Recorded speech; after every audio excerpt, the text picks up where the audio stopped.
Hello and welcome to another gameplay review on the Virkayu gameplay channel, and in this one we have Evelynn in her fresh, new and extravagant skin. Finally a legendary, and you know what, it took way too long to find a game with it. I kinda considered just cutting my losses and picking a good game state with a nice carry, you know, obviously a smurf with the default skin or a red tango, what have you. But this one, finally, we got a good one. So in this game what you're gonna see is a very good example of how Evelynn needs to carry games when things don't always go your way initially. Most of us as Evelynn players, we know that we want to full clear, we want to rise to level 6, we really want to focus on that camp sequencing, right? But sometimes we get cut off and things happen and we need to pick a win condition and good pathing and use that good pathing to actually get ahead. Zooming in just so you get some of that nice quality, and you would have seen the Orianna interrupt the Evelynn, you know, watching the top side of the map. Set decides he wants to play for lane and not for the jungler, isn't watching level 1. Remember that. And Evelynn didn't use an early trinket ward. You know, again, I just think using them here, this is like 2 games in a row now, just put it in the top pixel bush. You know, I understand it's not always the most valuable, but if you have been invaded and they take it and they walk out, you at least see it before you get there. All those things you need to consider. Obviously, you have the runes on your screen. You would have had the runes on your screen. What Evelynn's doing here is just shadowing her bottom lane, by the way. If the enemy bottom lane doesn't need to leash, then what you're going to have is a case where they might be cheesing the tri-bush. She just follows, guides him back to lane. I've been talking a lot about this when you talk about dragon takes and so on. Very, very important to make sure that your bottom lane isn't left on the island. Set dies anyway. And now Evelynn's not here to capitalize, so that's expected. Irelia does the opposite and solo kills the Orianna. I mean, the dashes just give me a headache sometimes. Yeah, so, in this game, and again, all the match histories for these games are in the description, and if you enjoy MOBALYTICS, consider downloading it from that link as well. It does directly support the channel here and on the main channel, but the match history, at the very least, that's in the link as well.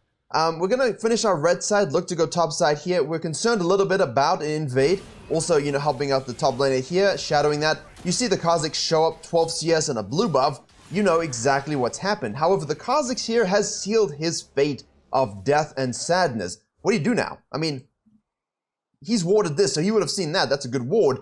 But he's just decided to focus on the lane, knowing full well that the Evelynn was sequencing topside and had not shown any indication that she was going to vertical. Maybe we would have, but because the Kha'Zix is so low, he cannot afford to go to the red in the case the Evelynn has, you know, started the red and set a trap, which of course she has. She can hold this charm here just in case the Kha'Zix comes around the wall. We drag the camp into the pit. We'll make sure we're hitting our Qs. And obviously the Qs do give away information like the Vi E and so on. But I think we're fine here. We can E-smite it. Hello Kha'Zix, good ward left behind. Orianna rotates, but this is where things change drastically. Yeah, we missed the E, so we don't get the bonus damage proc. Orianna still had a flash up amazingly, but she dies anyway. And now the Kha'Zix is trying to chase down, get ISO damage, but he cannot because there's 2 of them. Camille rotates down, misses the E-hook shot. The Irelia is going to kill the Kha'Zix, and the Evelynn's going to use her flash very nicely to avoid the Camille. E should not be up again, and off we go. So that was like a cast instead of an analytical description, but it's so important. Here you have 2 choices, right? Both or both. I would hypothesize very deeply that the Kha'Zix is going to do this side. The Camille has not stayed to take the crab. You can always tell, press tab, track the CS. So we can go and take this one as this top crab, basically. Our second tier Krug spawn is available. We know that the Kha'Zix most likely is going to hit the bottom side crab, and so our bottom lane needs to be very cautious.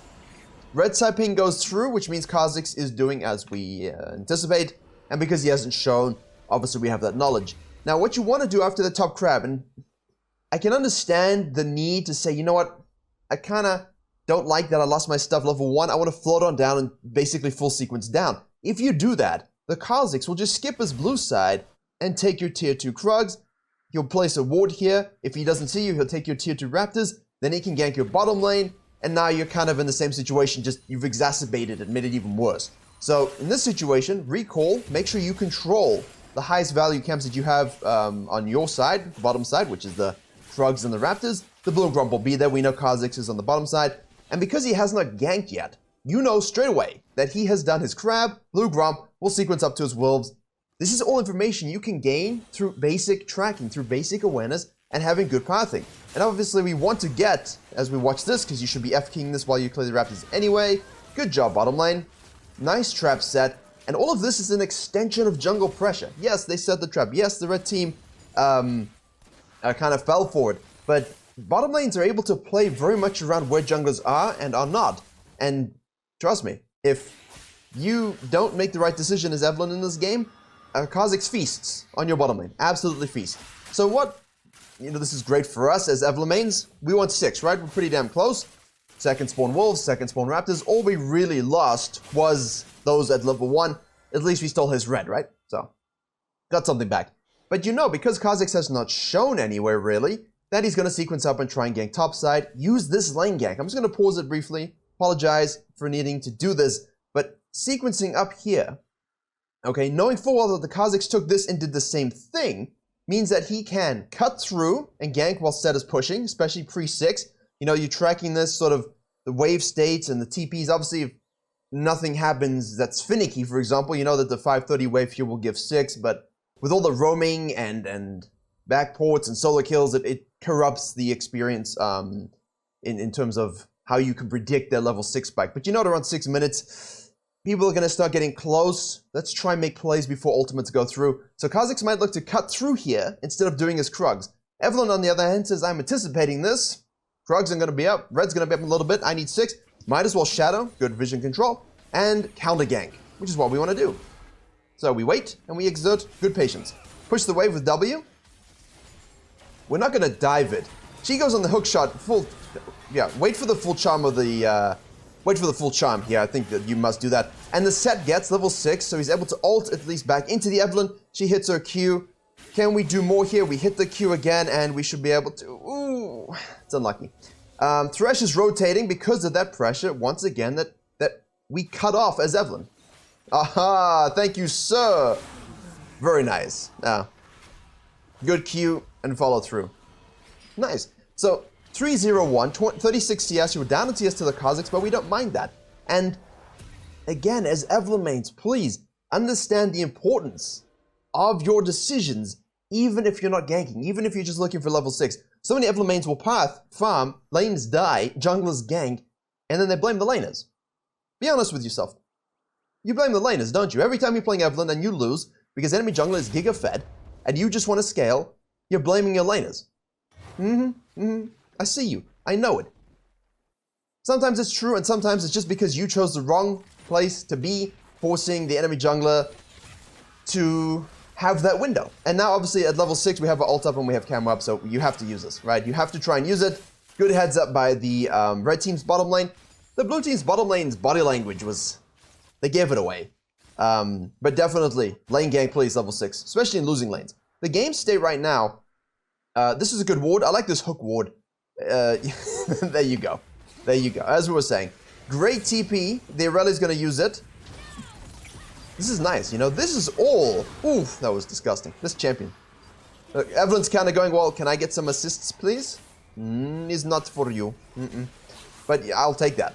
When my laners do this, have fun. I kind of want to do the Drake as a volley bear, But Evelynn, obviously, we don't want to do that. Orianna's going to be rotating with her ult. Tahm Kench is under the tower. Imagine support Tahm Kench and not top lane Tahm Kench. As expected, there's no reason to ult here. Our passive will give us something back. You can use your pots as well. Nah, she's going to back out. Fine. You may give the dragon. You can see on the timer here, you're going to give the dragon with this play. But the gold swing, that's fine. And as Evelynn, you're used to this too, right? I mean, we're used to just giving away a dragon or a herald early. We're not concerned with that as much because sometimes, and as you would have seen in the match history for this game, the CS per minute is low. And as I said in Best Junglers, sometimes you need to compromise your CS per minute as Evelynn in this meta because you're not punished as much by the Karthus, Udyr's, Hekrims who just rinse clear. Now, you will notice that she skipped to Raptors and Krugs. She just simply went for the early red buff there and then just went straight to topside. She needs to use the ultimate. She feels compelled to get the ultimate going. They have a kill lead. They have tempo advantage. But I can imagine being in this game, you don't feel like you're 100% in control. If you're not sort of used to hard carrying these games, use your ult there just to dodge aggro if you need to, even if she's 100% dead. I like this. I like this. You know, I'm not always a fan of cross-country, but what you've done is because the Kazakhs took this out of base and, you know, it's just AFK farming, you're saying, well, if you're going to farm, I'm going to dive. 3 more plates to the set, and now you can hit this. You have pure shadow control. Vision control of your mid lane. You can see the Kazakhs here. He's on your string, and now we can sequence down. So, if you're going the same direction as the enemy jungler, and you feel always this need to sort of, I don't know, match them, you know, it can cause issues when your laners are losing because you don't win 2v2. So what you can do is just skip some camps, go ahead, make their play before they get there, and now you can sequence the opposite direction. You probably lose the Herald. You'd lose the Herald, most likely. But again, we're okay with that, you know? I'm okay with that a little bit.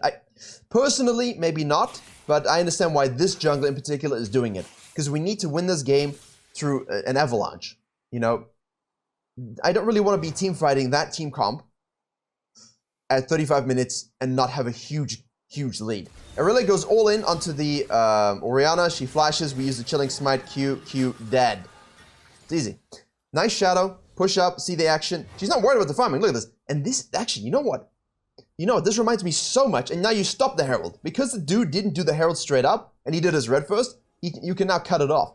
This reminds me so much of when my first channel really popped off, end of 2017. It was the rework Evelynn guide, because I just spammed it. I loved it. I was one of the first to put out like this really in-depth guide at the start of the preseason. Hello, sir. Don't want to fight you because we got a lot of gold to spend. And he's a level up.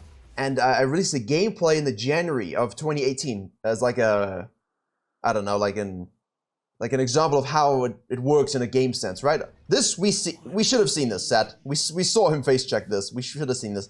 And what I did, and that was actually my gameplay, I just did exactly this thing. And obviously the meta was drastically different then. But you just swing from side to side, you pick off people, you force the enemy to question their own sanity because they're not putting enough control which to contain you, and you're always this big question mark. And I always talk about this just being a big-ass question mark. Do you need to perma-farm as Evelynn to have impact? No. I mean, would I go this far every game? No, I wouldn't either. But when you've got a fed mid laner who you helped get juiced level 3, level 2, because of your good pathing, you can definitely handle yourself. Now, we've got Set teeping in here. We hit another Q, so that should be a dead Kazakhs. Nice Q attempt, my friend, but that doesn't work that way. Evelynn is significantly more fed. Has cut you off. The Q misses are normal. A lot of people comment about this like it's some kind of indictment against someone who's a Grandmaster Korean Evelynn one trick. Like, yes, he misses Qs because everyone else he's playing against is Grandmaster, Master Challenger in Korea. Playing on, you know, -3 ping. It's all relative, ladies and gentlemen. It's exactly the same as the Nidalee Spears. Don't think you're sounding intelligent or cool when you say, well, Jankos misses 18 spears. Yeah, he misses 18 spears against faker mids and things like this. And then again, spears are not always meant to be hit. I mean, with Evelynn, we obviously would like to hit them because it gives us a damage bonus, but at the same time, it's the same kind of thing. It can zone a lot, you know? Now, bottom lane from this fight here, we didn't get the Herald, but again, we got kills. And now, during this downtime, you can afford to farm, you see? So, it's a very much, like the Karthus video is exactly the same that I put up. Just, no one expected that level of aggression from a Karthus, which is weird, because Karthus in a 1v1 sense is actually kind of unnatural, especially when you take Last Stand. And people don't abuse it enough. They really do not. Evelynn, same thing. You know, I'm level 6, I'm kind of fed, I got a lot of kills, I don't really need to AFK farm. We're going to lose the first Drake and the first Herald. We need to make sure that when that 15 minutes rolls around, remember, this is your goal. When the 15 minutes rolls around, you are the leader. You are the fed assassin, and you can make those team fights a win for your team, as opposed to for the enemy team, which is what most of you do with Evelyns and Kazakhs, because you don't have that lead, and then I watch you just go into 5 people and die. Don't do that. You annoy me when you do that. And you don't gain elo, and all I want for you guys is to gain elo. Right. Kazakhs top side wants more, trying to use a Herald for the plates, but it's too late, my friend, it's too late. Camille still kills the set anyway. Kazakhs wants to help, but he can't because he has to run away, and she accepts her fate. Really, again, you see this impact. Bottom lane has 3v1ing the Jinx. They can't really do anything else. I do feel for her. Here we go, in and out team fighting, right. Through exhaust, doesn't matter, that's how fed we are. Right, no spells up, really? Okay, well, we didn't have E, we did have W and Q. But you want to bide your time. Wait for the Irelia to roam on down. Look at this. Just bide your time. Don't need to go in. Use your W as a zoning tool, if you go in, you get charmed, that kind of stuff, right? You don't always have to just go in with no spells. And the Irelia is really nice to play around. I'll finish my point in a second. We missed that Q as well. That one I'll give you. That one we should have hit. This, but it's almost like she wanted to hit the Orianna and she wanted to hit the Tahm Kench. Excellent. Brilliant. There will be respawners coming very soon, so we use this blue trinket, which we have already. Red scanner is nice. I'm not gonna lie, I do enjoy the red scanner just purely because of the amount of wards that people will put up around the map, especially in losing scenarios against good players. But the blue trinket can give you so much value in lower elo games, even in high elo. And again, Kha'Zix is trying, he can't do anything. And this is weird, right? The Kha'Zix is farming like he's a Gurren, and then all of a sudden the Evelynn's ganking like she's a Jarvan. And it just throws people off. You can get a lot of advantages by it. And the nice thing about Evelynn ganks is the variance is way lower than typical ganking junglers because you can't see me. And trust me, I don't want to hear anything about low elo people placing like 1,000 control wards. Not gonna do that. Look at high elo game. 1-2 versus an Evelynn. When I'm Zyra, when I was making when I was doing a support high elo push, and I was playing Zyra a lot. Obviously, she's my main. I play a jungle as well. And I had an Evelynn Smurf against me. I think I might have mentioned the story in the coaching session or maybe on a gameplay. That's a nice line, thank you very much. I placed like 26 control wards against the Evelynn. And every time my team moved up the mid lane, right, I would just put the control ward behind us, and eventually people caught on to what I was doing, and they would help me out. So we'd have like 2 control wards spaced evenly, you know, behind us as we moved up the lane as a group. The Evelynn could not flank us. Every time she tried, control ward. It's not difficult, you know? It just requires a little bit of leadership from someone. And that's not going to happen in low elo, is it? Let's be honest. Let's go again. With 10-0-7, there's no reason not... Ooh, I love it when... Those particles were nice. I enjoyed that. So, in the event that you get invaded and have a slower beginning to the game, and maybe you think, well, it's doomed. Don't revert into your shell. Stop being the moth. Stop being a caterpillar, become the moth. Although butterfly would probably make more sense, but everyone always says that. So I figured like, you've got some good moths, you know, some really beautiful moths. I don't like moths because they're very erratic in their flying pattern, and I can't judge when it's gonna torpedo my face. And I'm tactile defensive, so if something touches my face without consent, I'm freaking out. Even if it's a moth, so. Let's go with a moth, tentatively. And in these games, you know, this pathing, instead of finishing, oh, he stole all my stuff, I guess I go down and take his. Look, F keys. Oh, he's low. He's going Krugs. I'm a yoink your red.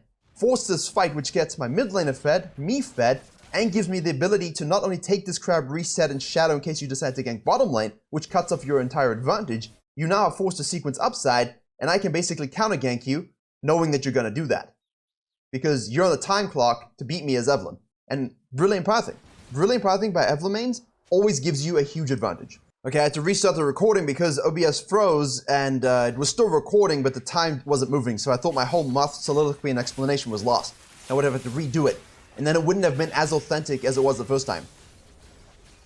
Don't want to open up like that and have to redo it, you know? It loses an edge. Really should make a third channel. So in these situations, right, after you've done that good pathing, you've gone a bit more ganky as Evelynn. You're not as focused on the camp sequencing because the Kha'Zix is doing the same thing. He's no threat to your existence. You've managed to protect your bottom lane.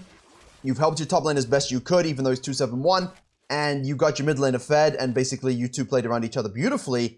How do you close this game out? You know, it's 18 minutes. A lot of times Evelynn mains and coaching will say, well, I have a huge lead, and I throw it, and I lose it. Let's observe. You have sets by pushing in the bottom side. We have your team grouped up mid lane, so we ping the Herald and we yoink that away. Evelynn is out of position. We hit this plant to scan, and this is it. Do not fall back to your jungle. Repeat to yourselves every time you're in the situation. Do not fall back to your jungle. You stay out on the field, you make their jungle yours is for me every time. Every time. You say it, repeat it in the funny accent. Because if you do that, and you run around with your ADC and protect them, You can also cut off split pushes when they try and invariably take over. And that rocket belt was beautiful. And now we get to activate the Herald. And this is it. This is how you break it. The enemy team will feel compelled to try and take out a split pusher because they can't force a 5v5 against you and you're running a 1-3-1. And with a 1-3-1 in this situation, the only way for you to lose a 1-3-1 is if the enemy team 5 stacks you and just runs you down mid lane and they beat you 5v3. Which only works out, if I pause it just so you can see what I'm saying, look at this, right? If they 5v3 you here and now just shove it down mid lane and your side laners have no TP, sure they can threaten the base, but there's no ways in this modern game you can threaten the base as much as a 5-stack can running down mid lane, especially if the Baron is potentially on the table. Which means what they're going to do is try and float around the outsides here, or at least cut through and try and punish a split pusher. So they sent 3 people to the top side to take out this one, and because, well, they did that because you sent 3 to take out this one. So you have the numbers advantage here, but you don't have it here. But because you're a good jungler, and you enjoy high-level objective control, even if you give it up, you're still in control, right? That's a misconception. You might have to give up the objectives, but you're still in control because you let him have that. You understood that he needed to take that dragon for you to do all the other plays necessary to get every subsequent dragon rather. So by making that play, you get to use the Herald Breakover and an inhib. It's a very early inhib, right? Which means, with the dragon spawning, do we go for the dragon or do we just send our whole team for the Baron? I think in this situation, if you feel like you're team fighting, especially with the Irelia being dead topside, she did have TP in this situation, so did Set, but hopefully you knew what I meant.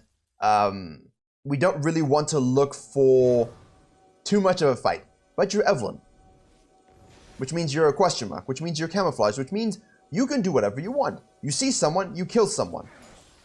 Beautiful hook thresh. Again, the Q misses. It's getting a little ridiculous now. I kind of made that whole spiel about it, but oh well. The nice thing about this play, again, is try and get into the jungle, get deep vision, especially for ADCs by themselves, because if there's a Rengar or Kha'Zix cutting through, you just kill them. And the same thing, again, don't fall back to your jungle. Your whole team is pushing up. The Set is pushing the bottom lane. He's trying to curve that super wave into their base, sit in the mid lane, and obliterate someone who oversteps. And trust me, they will overstep. And guess what? If she does that anyway, if the Orianna pushes here in your low elo games, or your mid elo games, your low diamond games, just float behind and just kill her like that, you know? Same, like, exactly like this. If you have numbers advantage, just do this. You've cut them off now. They can decide they have no choice but to engage you. You know, if they don't engage, you're gonna pick someone off. Like the Kha'Zix just leaves because he has no choice. The Kha'Zix just leaves because he's like, well, GG, I guess. And now he gets assassinated by the Jinx. And this, by the way, full master tier game, except for the junglers. So it's a Grandmaster Kha'Zix, it's a Grandmaster Evelynn. And that's how you do it. Now in this situation, just for context, if you find yourselves, because they're obviously going to end here, if you find yourselves with a game, elongate itself a little bit more, you're actually in a really good situation. What you can do is, if you don't need to go back to base, we have 25 stacks. Whew. If you don't have to go back to base, you can simply yoink this first and then go to the Baron, or you can go out of here into the Baron, into the Dragon, and maybe just give them the Dragon. But the idea is we want the Baron at the very least, and we want to be able to push that top inhib with 3 inhibs down. It's your basic LCS around the world stuff. Nothing too complex, but yeah, that was a much more of a coachy session, but I felt like I really wanted to talk about how to play Evelynn properly in this meta and don't always feel this need to fall back to farming only. And if things go badly, that's just bad for the enemy jungler because now you're unleashed, because now you're unhinged, because now you're taking more risks, and that's bad for enemy junglers who don't know how to deal with that because the Evelynn gets fed. She's good. Best junglers is on the main channel. Match history is in the description, as I said. Thank you very much for watching. I hope you were able to enjoy and learn something. Please do like, share, and comment if you did. Hopefully a new video tomorrow. Let's see how I'm feeling. I've had a whole new roof put on this week, so there's been a lot of drilling and hammering literally on the roof, and it feels like literally in my head. Anyway, have a good weekend otherwise, and as always, I will see you all in the next tutorial. I'm gonna go buy that skin.